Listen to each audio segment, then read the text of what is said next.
नमस्कार बच्चों, कक्षा 9वीं हिंदी कोर्स से। बेटे आज हम पाठ नंबर 4 पढ़ेंगे गद्य खंड में से। नाम है सांवले सपनों की याद और इसके लेखक है जावेर हुसैन। ये एक संस्मरण है, इसके मैं आपको सार पढ़ के सुनाऊंगी। सांवले सपनों की याद जावेर हुसैन द्वारा डायरी शैली में लिखा गया संस्मरण है। यह संस्मरण पक्षी विशेषज्ञ सालिम अली की मृत्यु के बाद लिखा गया है। लेखक ने इस लेख में सालिम अली का व्यक्तित्व प्रस्तुत किया है। सालिम अली आज उस पक्षी की भांति है जो सदा सदा के लिए उस अनंत यात्रा पर चला गया है।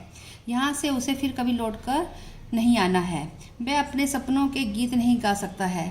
सालिम अली के अनुसार लोगों की सबसे बड़ी भूल है कि वे पक्षी को आदमी की नज़र से देखते हैं। कारण है कि उनका मधुर संगीत मनुष्य को रोमांचित नहीं कर पाता है।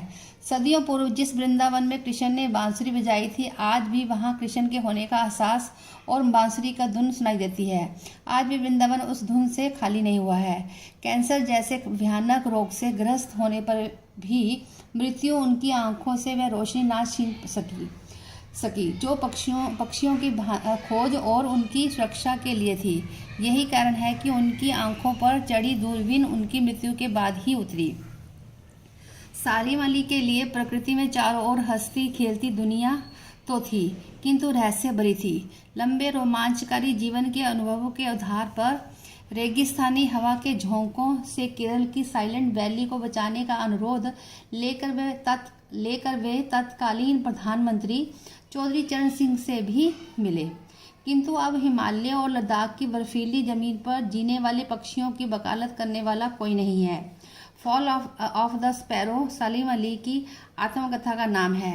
आज भी एहसास होता है कि वे पक्षियों की खोज में गले में दूरबीन डाले अभी आ जाएंगे। इस बात का विश्वास ही नहीं है होता कि वे कभी ना आने के लिए चले गए हैं। अब देखिए इस पाठ के मुख्य बिंदु है, उन पे हम चर्चा करेंगे। पहला बिंदु है सलीम अली का अंतिम सफर। पक्षी विशेषज्ञ सलीम अली का जनाजा लोग अपने कंधों पर उठाकर ले जा रहे थे। उनकी शव यात्रा में लोगों की बड़ी भीड़ है जो बिना रोक टोक चुपचाप आगे बढ़ती जा रही है।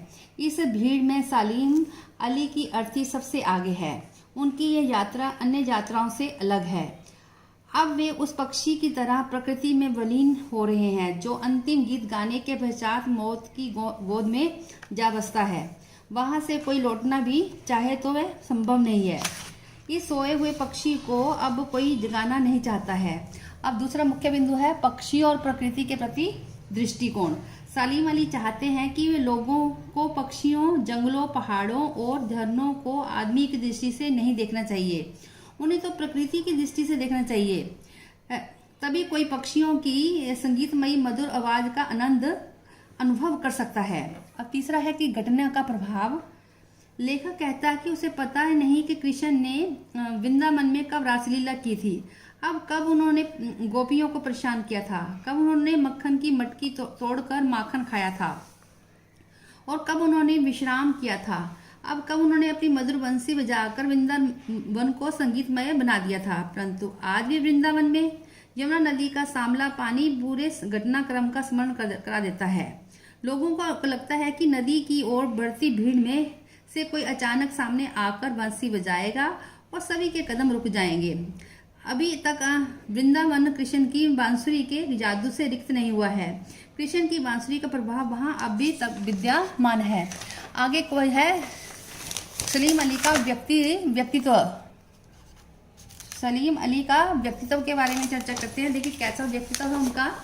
सलीम अली शारीरिक रूप से कमजोर थे। वे लगभग 99 वर्ष जीवित रहे।